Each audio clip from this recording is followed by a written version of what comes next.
I'm 70 years old, and if I'm being honest with you, that terrifies me.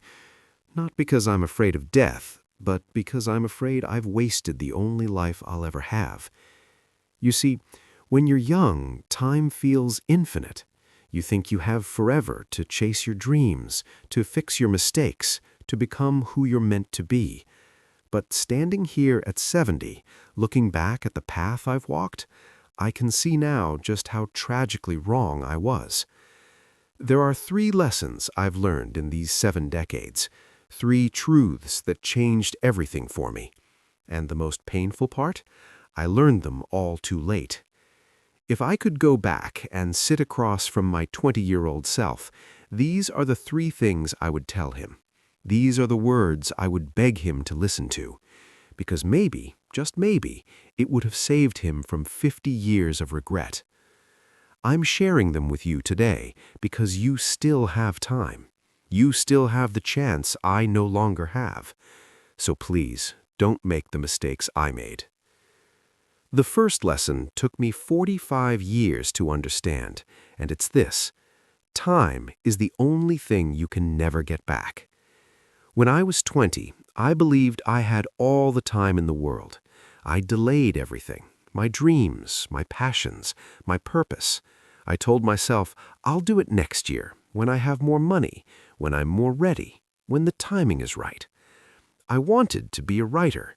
I had stories inside me that burned to come out, but I was afraid.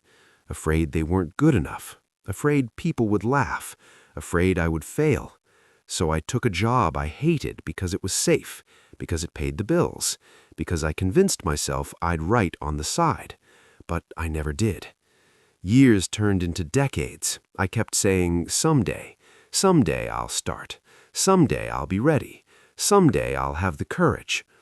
At 68 years old, I finally published my first book. It took me 48 years to do what I could have started at 20. And you want to know the worst part? When I finally did it, when I finally put my words on paper, I realized I'd been ready all along. The only thing holding me back was fear. I think about all those years, all those mornings I woke up and went to a job that slowly killed my spirit, all those nights I came home too tired to write, all those stories that died inside me because I was too afraid to let them live. 48 years. Gone. Not because I didn't have the ability, not because I didn't have the time, but because I was waiting for a perfect moment that never came.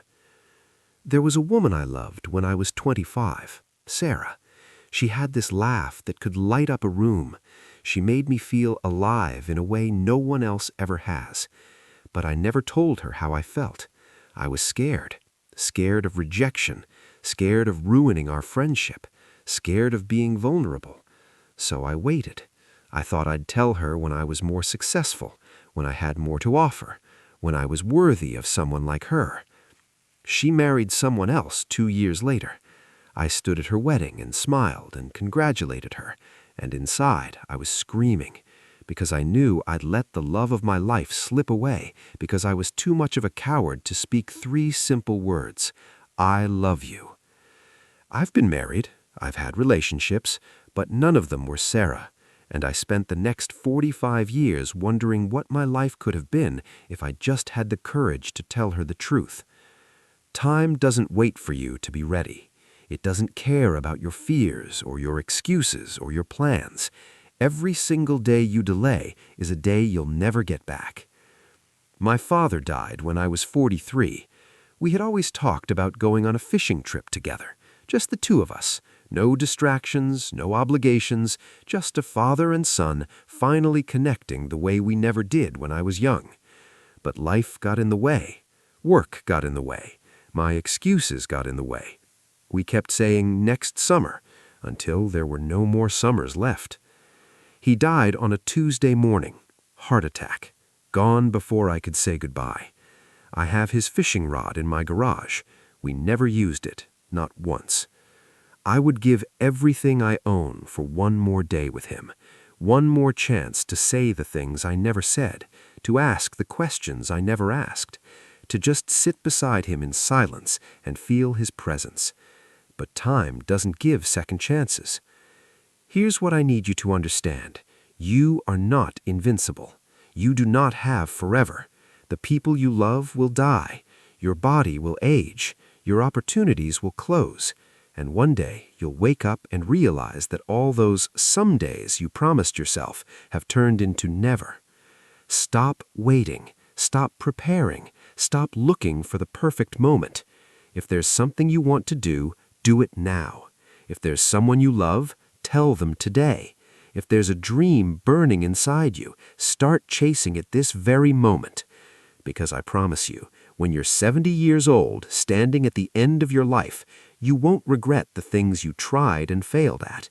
You'll regret the things you never tried at all. The third lesson destroyed my marriage, ruined my relationship with my children, and left me sitting alone in a big, empty house, surrounded by everything I thought mattered and nothing that actually does. The people you love are the only wealth that matters. I was obsessed with success, climbing the corporate ladder, making more money, getting the promotion, the bigger office, the impressive title. I told myself I was doing it for my family, providing for them, building a future for them. But I was lying. The truth is, I was running from intimacy, running from vulnerability, running from the terrifying responsibility of being truly present in the lives of the people I claimed to love. It's easier to work late than to sit across from your wife and ask her how she's really feeling. It's easier to check emails than to play dolls with your daughter. It's easier to chase professional validation than to build real, messy, complicated relationships with the people right in front of you. My daughter is Emily. When she was 7, she had a dance recital. She'd been practicing for months. She was so excited. She kept telling me, "Daddy, you're going to come watch me, right? You promise." I promised. The morning of the recital, I got called into an emergency meeting, a big client, a potential promotion. I told myself it was just one recital. There would be others. She'd understand. I missed it. When I came home that night, she was already asleep, still in her little dance costume. My wife told me Emily had looked for me in the audience, kept turning her head, searching the crowd, hoping to see my face. Even when the music started, even when she was supposed to be dancing, she was looking for me. She never asked me to come to another dance recital again. I didn't notice that at the time. I was too busy, too focused on my career, too convinced that my work was important. But that was the moment I lost my daughter.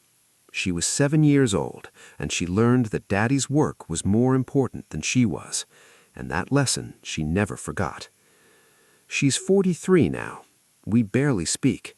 She's cordial, polite, but there's a distance between us that I put there. A wall I built, one missed recital, one canceled dinner, one broken promise at a time. I'd give everything I accomplished to go back to that dance recital, to see her little face light up when she spotted me in the crowd, to tell her with my presence that she matters more than any meeting, any client, any promotion ever could. But I can't. My wife left me when I was 52. Not for another man, not because of some dramatic betrayal. She left because she was tired of being invisible, tired of competing with my phone, my laptop, my endless work obligations. The day she moved out, she said something I'll never forget. "I don't hate you. I just don't know you. We've lived in the same house for 25 years, and I have no idea who you really are." She was right. I'd given her my leftovers, the tired, distracted, depleted version of myself. I'd given my best energy, my best focus, my best self to people who didn't love me, to a job that replaced me 6 months after I retired. I'm 70 years old now. I have money in the bank. I have awards on my wall. I have a resume that looks impressive on paper. And I am utterly, devastatingly alone. Because here's what they don't tell you when you're young and ambitious. Your career will not hold your hand when you're dying. Your bank account will not sit beside your hospital bed. Your achievements will not whisper, "I love you," in your final moments. The only thing that matters, The only thing that ever mattered is the people you love and who love you back. And I traded that for a title on a business card. So, if you take nothing else from my story, please hear this. The people in your life right now, the ones who love you, who want to spend time with you, who are asking for your attention, they won't wait forever. Put down your phone, close your laptop, skip the meeting, cancel the trip. Show up, be present, be fully, completely, undividedly there. Because one day you'll be old like me, and you'll look around at everything you've accumulated, and you'll realize that none of it means anything without someone to share it with. Don't make my mistake. The third lesson is perhaps the most painful, because I spent 55 years living a lie, 55 years pretending to be someone I wasn't,